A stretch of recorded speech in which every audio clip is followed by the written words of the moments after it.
ini halus masuknya Pak. Jadi kalau misalnya mau ngobrol Ustaz Nasir, yang diantar Inggris yang diantar itu bukan levelnya S1. Jadi levelnya dokter juga yang dulu ikut sekolah ke Mesir, itu balik lagi ikut sama Ustaz ke Medan. Halus masuknya kami. Ustaz digodok dulu. Mau baca Quran, waktu sholat tahajud, kata Inggris gini, nanti aja. Kan habis itu banyak waktu. Dah. Habis subuh mau baca, bisik lagi Inggris tuh. Nanti aja Ustaz. Kan ada lagi waktu duha. Iya ya betul. Waktu duha masih panjang. Duha. Sampai waktu duha kata Inggris apa? Ustaz kalau waktunya Ustaz masuk aja. Nanti aja subuh. Pak jadi lebih Ustaz. Nah, habis zuhur bilang lagi Inggris tuh. Capek kan Ustaz ya, habis ngajar istirahat dulu. Nanti aja, habis asar, tak jadi juga asar. Wah, asar, sadar pengajian Ustaz. Isi pengajian dulu, tak baca Quran. Maghrib ini mau baca tiba-tiba tok datang tamu, tak jadi baca Quran. Begitu habis isya udah istirahat nanti aja tahajud baca lagi. Dari tahajud sampai malam gagal tidak baca Quran. Itulah hebatnya Quran. Dirusak. Bapak Ibu, tahu bagaimana cara meretas? Kami sudah menguji beberapa anak-anak yang dianggap bodoh, yang dianggap susah menghafal. Syaratnya cuma satu, jauhkan setan gepeng. Maka Bapak Ibu, kalau anak Bapak Ibu sekolahnya di pesantren, berbangga dan berbahagialah Bapak Ibu, karena satu-satunya yang bisa melarang anak tidak pakai handphone cuma pesantren. Siapa yang berani melarang anak tidak pakai handphone di luar pesantren? Berkelahi sama guru. Cuma pesantren yang berani melarang anak tidak pakai handphone. Bapak Ibu, di pesantren kami, kalau ada guru masuk kelas bawa handphone, lalu kelihatan sama saya, dendamnya cuma dulu. Saya sikat atau saya pecahkan. Kenapa? Karena dia sedang mendidik anak-anak bersama setan gepeng. Ini berbahaya setan gepeng itu. Bapak Ibu, satu-satunya cara untuk meretas semua itu, kami sudah diundang berulang-ulang di Badan Intelijensi. Bapak Ibu, kenal dengan Tony Buzan. Tony Buzan ini adalah peneliti tentang otak. Adik-adik, dengarnya baik-baik. Di dalam otak itu ada yang namanya, ya, itu ada namanya neuron. Apa? Tahu neuron itu apa? Karena orang Barat susah nyebutnya Pak. Neuron. Padahal bahasa Arabnya gampang ya. Neuron di kepala kita. Ingat nggak? Kalau kamu ingat sesuatu, biasanya dikasih simbol apa di kepalamu? Simbol lampu. Nah, bola-bola lampu yang ada di kepala kita itu jumlahnya itu miliaran. Pernah dengar nggak kisah Umar bin Khattab? Berada di Madinah, dia bisa mengatur pasukan yang ada di Persia. Tahu kenapa? Karena neuronnya hidup, jadi nyampe jangkauannya kemanapun. Nah, neuron ini dirusak oleh sistem. Salah satu sistem yang menurut saya itu setan gepeng. Kenapa? Karena sekarang video porno gampang sih. Begitu kamu lihat dia nonton video porno, 75.000 neuron di kepalamu itu pecah dan rusak. Akibatnya daya hafal kita menurun. Kita susah menghafal sesuatu. Kenapa? Neuron di kepala kita itu pecah.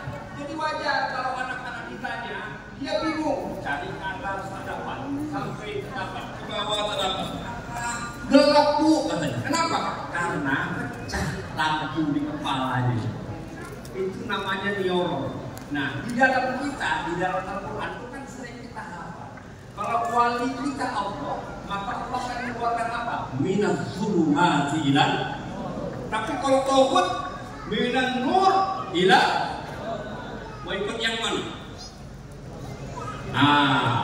Maka cara cerdasnya neuron ini supaya tidak pecah, satu-satunya yang bisa mencahayai kembali itu adalah Al-Quran. Jadi kalau anak kita mau cerdas, caranya cuma gampang Pak. Jangan jauh dari Al-Quran. Maaf ya Pak, maaf di kita yang para ulama nih, maaf ya. Kata Nabi, tingkatan para hafiz Quran itu cuma satu tingkat di bawah Nabi dan Rasul. Ulama di bawahnya Pak. Kenapa? Banyak ulama hafal Quran, betul nggak Ustaz? Betul. Hafal kitab hadis, hafal kitab fikih. Jadi antum ini sebetulnya secara status luar biasa. Status pertama, ahlullah fil ard. Man karramahu fakarramahumullah, wa man la'anahu fala'anahumullah. Ini hebatnya Anda. Bedanya apa Anda sama kami? Lisanmu itu sampai ke langit, lisan kami baru sampai ke langit-langit. Nah itu beda. Jadi kalau Bapak kita di doa, baru sampai sini aja judul balik-balik. Tapi begitu mereka yang berdoa langsung sampai ke langit. Itu beda. Sekarang saya tanya, Anda anak hebat atau tidak? Anak-anak hebat atau tidak? Ucapin yang kencang. Anda anak hebat atau tidak? Maka wajar kalau saya ingin mengatakan mudah jadi orang pintar, lebih sulit menjadi orang jujur. Sekarang kita butuh akhlak, yaitu akhlak Al-Quran. Maka saya ingin katakan, siapa Anda? Kalau ditanya siapa Anda, kan kita sering lupa, sering kata siapa kami, siapa kami. Gitu. Anda tinggal jawab, kami penjaga kalam Allah. Anda itu penjaga kalam Allah. Karena saya tanya, siapa Anda? Lagi yang kencang, siapa Anda? Ini bukan suara orang Medan, Pak. Tidak begini suara Medan. Suara orang Medan itu harus pecahkan langit. Ayo, mana suaramu? Yo, siapa Anda? Siapa Anda? Kenapa Anda kok lebih tinggi derajatnya? Kalam Allah itu lebih tinggi dibanding kalamnya Nabi. Kalam Allah itu kalam paling tinggi. Maka jaga baik-baik. Anda ini menjaga kalam Allah. Dan menjaga kalam Allah pasti dijaga. Jadi saya dijaga sih, saya kemana? Jaga 2 orang. Mana tahan dia kalau jaga 5 jam? Nggak akan tahan. Dia itu udah ganti pemain. Tadi itu putih, sekarang aku. Nggak lagi masuk ke hijau. Nggak kuat Pak. Pas pampres, sehebat-hebatnya pas pampres, ngantuk nggak? Ngantuk. Al-mahiru bil Quran, ma'as-safaratul kiramil bararah.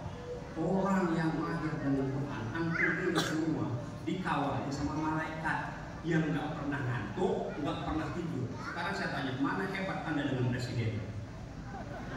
Jawablah. Mana lebih hebat Anda dengan presiden? Lebih hebat Anda karena Anda dikawal oleh malaikat. Presiden belum tentu. Sorry. Presiden belum tentu dikawal sama malaikat. Anda dijamin.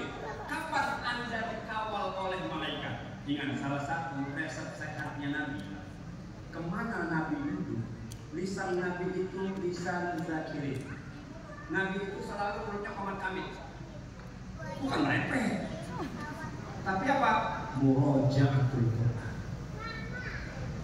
Itu sebabnya Allah tidak menggunakan kata Al-Quran. Tapi ketika Allah menyebut dengan ayat Inna nahnu nazzalna dzikra. Kenapa yang dipakai kata zikir? Karena kata zikir itulah cara untuk menjaga kalam. Kalau Quran itu tidak Anda zikirkan setiap hari, Anda akan menjadi kalam. Saya mau kisah satu riwayat. Ada seorang sahabat Nabi. Dia sedang beristirahat dengan anak dan seekor kudanya di sebuah mushola atau masjid. Waktu dia di masjid itu, dia sedang merojak Al-Quran. Pada saat dia merojak Al-Quran, kudanya itu meringkik seperti orang ketakutan. Lalu kemudian, karena melihat kudanya meringkik, dia menghentikan baca Al-Qurannya, lalu melihat tiba-tiba sang kuda ini tak lagi meringkik, dia dengan dia lanjutkan merojak Al-Quran. Kuda itu meringkik lagi. Dan hampir saja kuda itu memuncak anaknya yang menjaga kuda tunggangannya. Dia hentikan bacaannya, Qurannya kudanya kemudian diam kembali. Lalu kemudian peristiwa ini diceritakan kepada Nabi. Ya Rasulullah, pada saat aku beristirahat di mushola, anakku menjaga Quran, aku sedang merojak Al-Quran. Tiba-tiba ketika aku baca Quran, udah itu mereka. Apa gerangan yang terjadi ya Rasulullah? Apa kata Nabi? Hai sahabatku, pada saat engkau membaca Al-Quran, malaikat berbondong-bondong menghampirimu, datang mendekat kepadamu. Kuda itu tak sanggup melihat cahaya-cahaya yang hadir di tengah-tengahmu. Cahaya yang kuat, yang hebat itu, sampai kuda itu ketakutan melihat cahaya yang begitu banyak. Dan pada saat engkau hentikan bacaan Quranmu, malaikat berhamburan meninggalkanmu. Pada saat kau baca lagi, kuda itu merincik lagi karena ia melihat malaikat mendekatimu. Dia tidak kuat melihat cahaya-cahaya malaikat itu. Ketahuilah olehmu bahwa kullu harfin minal Qur'ani nurun. Setiap huruf dari Al-Quran itu nur. Mau dikawal sama malaikat? Mau dijaga sama malaikat? Jangan pernah lisanmu berbelok dari Al-Quran. Kemanapun engkau duduknya, apalagi yang udah dapat sanad nih. Nah, ini kamu ini anaknya teman saya, ayah kamu ini teman kuliah saya dulu, biasa. Ya. Amulkan ini sahabat, ya, bersahabat. Jadi pastikan kalau kamu mau dikawal sama malaikat, maka jangan pernah lisanmu kering dari Al-Quran. Jangan pernah. Duduk di sini, duduk boleh duduk. Dudukmu berbeda dengan duduk kamu. Ketika kau duduk sedang murojaah, dudukmu adalah duduk melangit. Tapi ketika kami duduk dengan duduk yang biasa, duduk kami ini cuma sekedar duduk di bumi, tapi tidak sampai ke langit. Banyak orang yang berhasil itu karena dapat keberkahan dari Al-Quran tadi. Pastikan itu bahwa Anda adalah sang penjaga Al-Quran. Maka pastikan jangan pernah lisanmu itu kering dari Al-Quran. Yang kami khawatirkan dari kalian ini bukan masalah kalian sudah hafiz, bukan kalian sudah bersanad, bukan. Tetapi yang paling kami khawatirkan adalah pada saat kalian keluar dan sudah, lalu kemudian Al-Quran hilang dari ingatan kalian.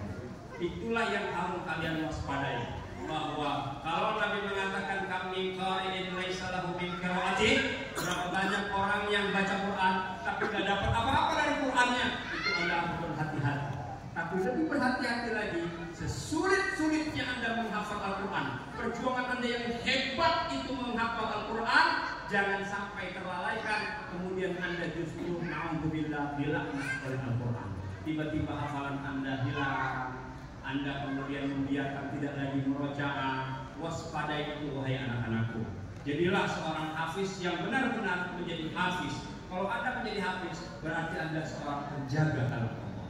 Jaga kalam Allah dimanapun Anda berada. Insya Allah Anda pun akan dijaga oleh Allah. Terakhir, saya ingin menyampaikan satu hadis, yaitu hadis qudsi.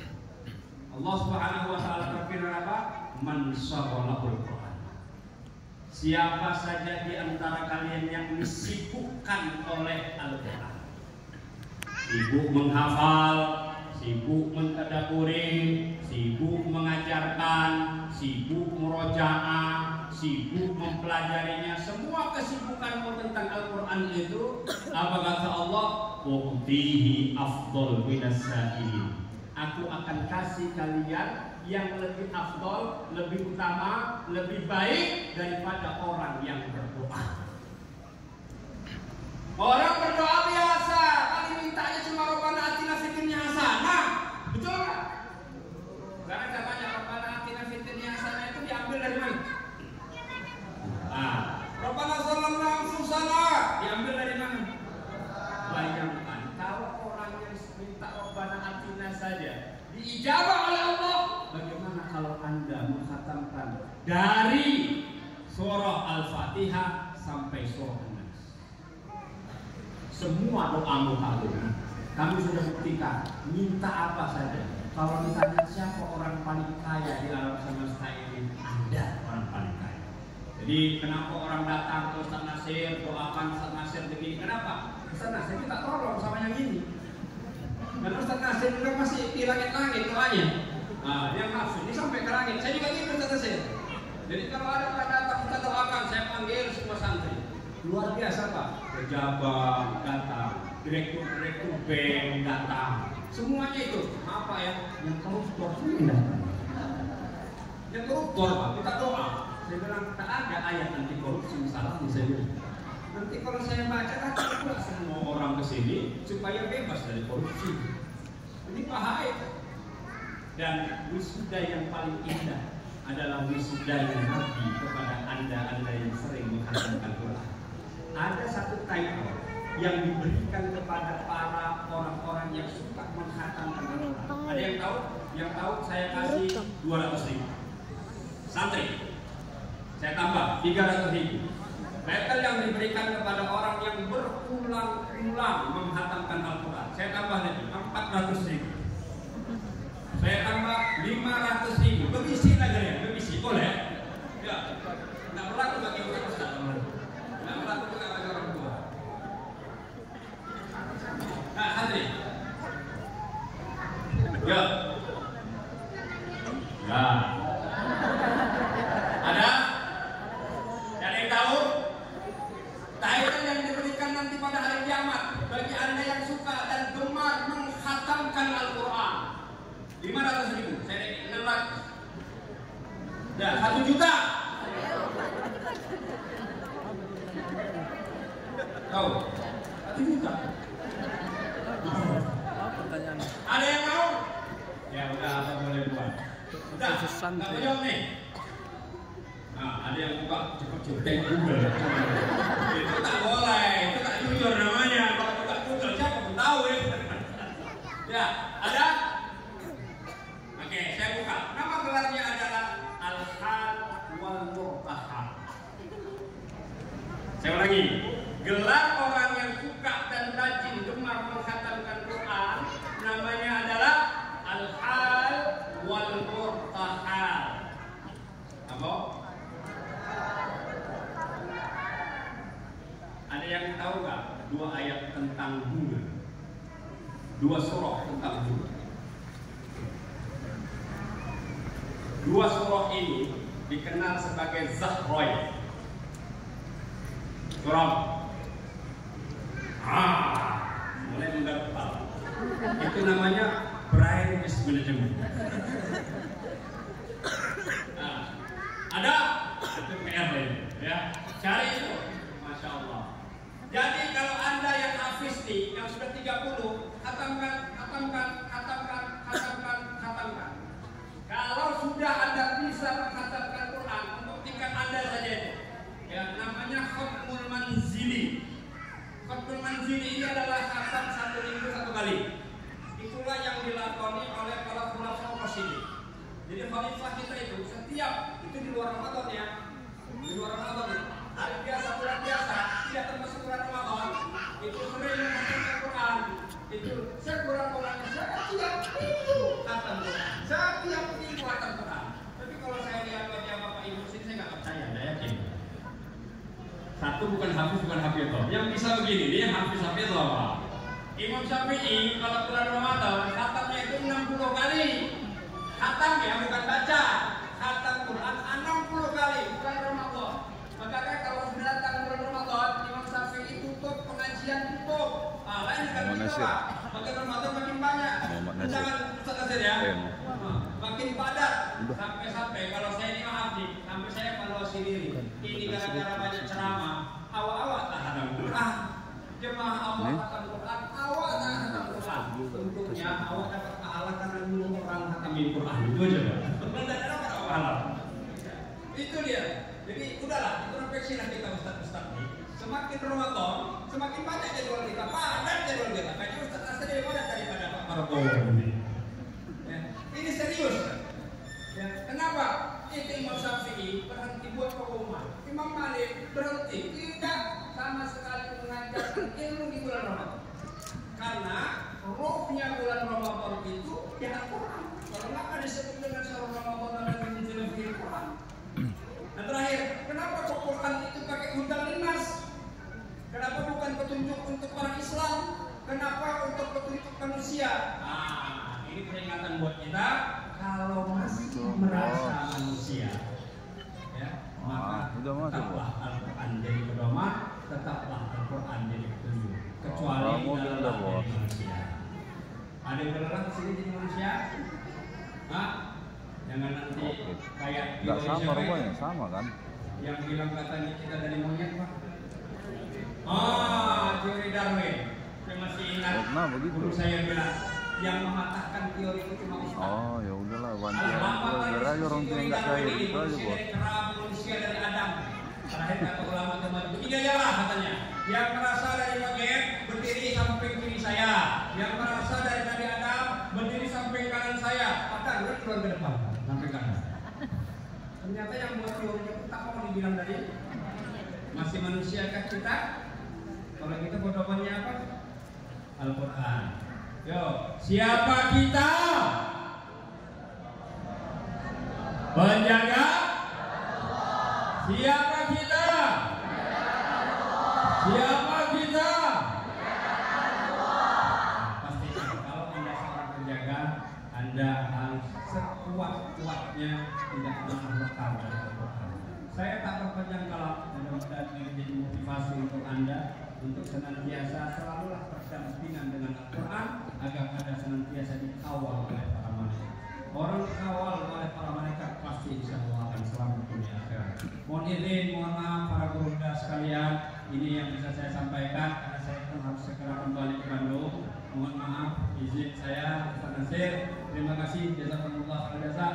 Mudah-mudahan semakin jaya bisa silaturahim untuk kami di pondok pesantren Fakultas Quran di Bandung insyaallah. Kami kita saling support, saling dukung di antara seluruh pondok pesantren, juga sudah ada persatuan dan kesatuannya, komunitasnya juga ada. Mudah-mudahan kita saling sinergi dan saling kuat menguatkan. Yesyukru ba'duhu ba'dha insyaallah. Terima kasih Nasruddin Al-Fatul Qarib wa Basyirul Mu'minin. Wassalamualaikum warahmatullahi wabarakatuh.